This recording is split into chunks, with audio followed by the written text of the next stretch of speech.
Hi everyone, welcome to my channel. So this episode on mis-selling from the bank side. ఎప్పుడైనా మీరు బ్యాంక్స్కి వెళ్తూ ఉంటే లేకపోతే బ్యాంక్స్ నుంచి మీకు కాల్స్ వస్తూ ఉంటాయి. లేదు అంటే మీరు ఏదైనా లోన్ తీసుకుందామని మీరు బ్యాంకుకి వెళ్తే వాళ్ళు ఒక ఇన్సూరెన్స్ పాలసీని మీకు ఎంత అవసరం ఉన్నా అవసరం లేకపోయినా ఒక పాలసీని మీకు అటాచ్ చేయడానికి ట్రై చేస్తారు. అలానే ఎక్కువ సమ్మెష్యూడ్కి రిక్వైర్మెంట్కి మించి సమ్మెష్యూడ్కి సంబంధించిన పాలసీల్ని మిమ్మల్ని తీసుకోమని మిమ్మల్ని కంపెల్ చేస్తూ ఉంటారు. లాకర్ ఓపెన్ చేయాలన్నా ఒక పాలసీ తీసుకోమని చెప్తూ ఉంటారు. సో ఈ మధ్య అయితే ఇంట్రెస్ట్ రేట్స్ చాలా వరకు తగ్గిపోయాయి. సో ఎవరి ఎఫ్డీస్లో పెట్టడానికి ఇంట్రెస్ట్ లేదు. సో అక్కడి నుంచి మార్కెట్లోకి వచ్చేస్తుందండి మనీ అంతా. ఎస్ఐపీస్లో అన్నిటిలో కూడా బ్యాంక్స్ నుంచి బ్యాంక్ డిపాజిట్స్ ఎఫ్డీ రేట్స్ ఎప్పుడైతే తగ్గిపోయాయో సో ఆ మూమెంట్ అంతా కూడా మార్కెట్స్కి వచ్చేస్తుంది. కాబట్టి వాళ్ళు ఏ విధంగా అయినా ఈ ప్రోడక్ట్స్ అంటే వాళ్ళకి అనుగుణంగా ఉన్న ప్రోడక్ట్స్ అండి. అంటే ఎగ్జాంపుల్ ఒక బ్యాంకుకి వెళ్ళారంటే వాళ్ళ ప్రోడక్ట్సే అంటే లెట్స్ ఏ ఎగ్జాంపుల్ మీకు ఎస్బీఐ కానీ ఐసిఐసిఐ కానీ యాక్సిస్ హెచ్డిఎఫ్సి వాళ్ళ ఇన్సూరెన్స్ బిజినెస్లు ఉన్నాయి, వాళ్ళ మ్యూచువల్ ఫండ్ బిజినెస్లు ఉన్నాయి. ఇలా వాళ్ళ పాలసీలు వాళ్ళ స్కీమ్స్ మీకు అవసరం ఉన్నా అంటే సూటబిలిటీ ఉన్నా లేకపోయినా మీకు ఇవ్వడానికి ట్రై చేస్తూ ఉంటారు. So very much need to be careful అండి while taking any insurance product or while taking any products అక్కడ. ఎందుకంటే ఆర్ఎంస్ అందరూ కూడా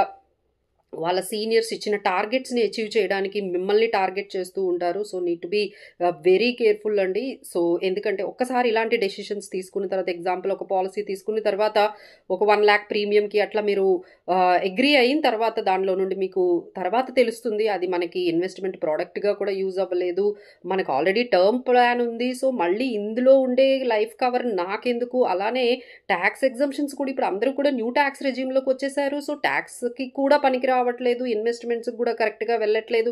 ఎందుకంటే దీంట్లో డిస్ట్రిబ్యూటర్స్కి ఆల్మోస్ట్ 50% కూడా ఇప్పటికీ పాలసీల మీద కమిషన్స్ వస్తున్న సంగతి అందరికీ తెలుసు. సో ఇలా ఒకవైపు ఇన్వెస్ట్మెంట్స్కి మనకి కంప్లీట్గా యూజ్ అవ్వకుండా మనకి అవసరం ఉన్నా అవసరం లేకపోయినా లైఫ్ కవర్ దీంతో ఉండడంతో మనం ఎక్స్పెండిచర్ చాలా వరకు పెరిగిపోతుందండి. ఒక్కసారి మీరు ఎందుకంటే ఇంతలాగా చెప్తున్నాము. సో ఒక డేటా వచ్చిందండి. So it is showing 21,000 crores just commissions రూపంలో ఒక 10-15 బ్యాంకులు కలిపి వచ్చింది అంటే so banks are making steady income. వాళ్ళకైతే మంచి ఇన్కమ్ అయితే వస్తుందండి ఈ ప్రోడక్ట్స్ని కమిషన్స్ ద్వారా. బట్ వేరాజ్ ఇన్వెస్టర్స్ ఏం చేస్తున్నారంటే ఈ 2-3 years తర్వాత వాళ్ళకి అర్థమైపోతుందండి ఈ ప్రోడక్ట్ నాకు సూట్ అవ్వదు, లేదు ఈ ప్రీమియం నేను ఈ 1 lakh ఇప్పుడు ఈ లోన్ కోసమో ఏదో ఫెసిలిటీ కావాలని నేను తీసేసుకున్నాను, బట్ 2 years తర్వాత వాళ్ళకి ఆ కెపాసిటీ ఉండదు, మళ్ళీ మీరు డిస్కంటిన్యూ చేస్తున్నారు. సో ఒక డేటా ఏం చెప్తుందంటే 50% of policies are discontinued between 3 to 5 years. So వాళ్ళకి ఎప్పుడైతే అర్థమైపోతుందో వాళ్ళు అక్కడ నుండి బయటకు వచ్చేస్తున్నారు. సో ఏదైతే మీరు ఈ 3 లక్షలు 2 లక్షలు ప్రీమియం కట్టారో అవైతే కంప్లీట్గా మీకు రావు.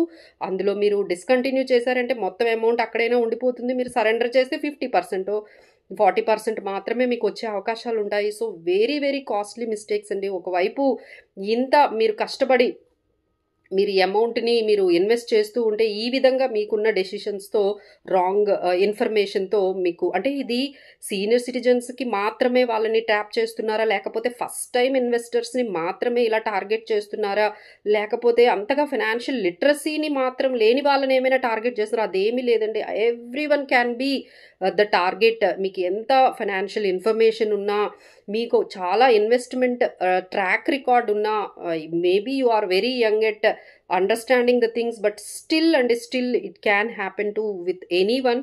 సో ఒక్కసారిగా మీరు వాళ్ళు ఏమైనా ప్రోడక్ట్స్ ఇచ్చినప్పుడు మీ ఫైనాన్షియల్ ప్లానర్ని ఒకరిని మీరు సెలెక్ట్ చేసుకోండి. వాళ్ళకు ఒకసారి కాల్ చేసి మేడం ఈ ప్రోడక్ట్ తీసుకోవచ్చా, ఈ ప్రోడక్ట్ మనకి సూట్ అవుతుందా నా గోల్స్కి నా సిచ్యువేషన్స్కి అని ఒక్కసారి డెసిషన్ మీరు డిస్కస్ చేసిన తర్వాత అప్పుడు మీరు తీసుకుంటే బెటర్గా ఉంటుందండి. So once again for any kind of financial decisions and personal financial decisions please do call us and take the consultation.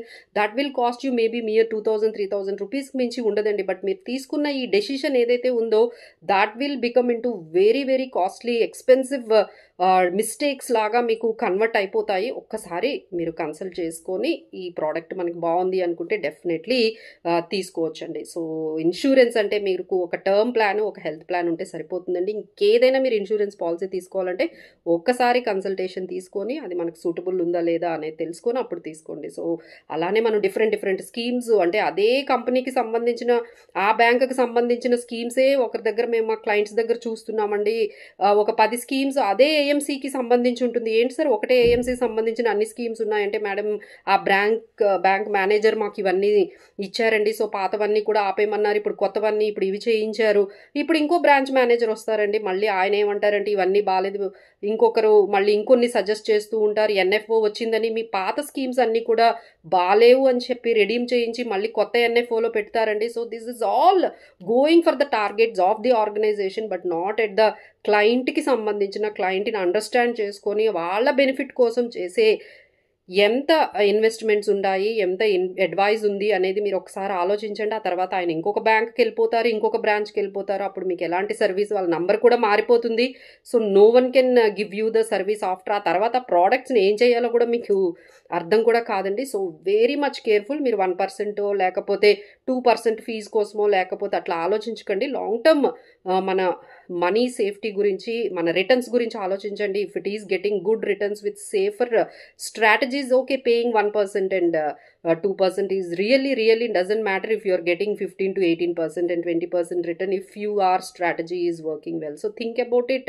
For more strategies మనకి ఏది సూటబుల్ అవుతుందో, ఎలాంటి ప్రోడక్ట్స్ మనకి బాగుంటాయో ఒకసారి తెలుసుకొని ఇన్వెస్ట్ చేస్తే బాగుంటుందండి. Let's have customised product. మీకున్న సిచ్యువేషన్స్కి, మీకున్న ఎక్స్పెక్టేషన్స్కి సూట్ అయ్యే ప్రోడక్ట్స్ తీసుకుంటేనే ఎప్పుడు మనం దాన్ని కంటిన్యూ చేయగలమండి. Otherwise you will exit one day for sure with huge losses. Thank you so much for watching. For more consultations and all, please do call us and do reach us, do message us. We will be there to help you in all the situations of personal finances.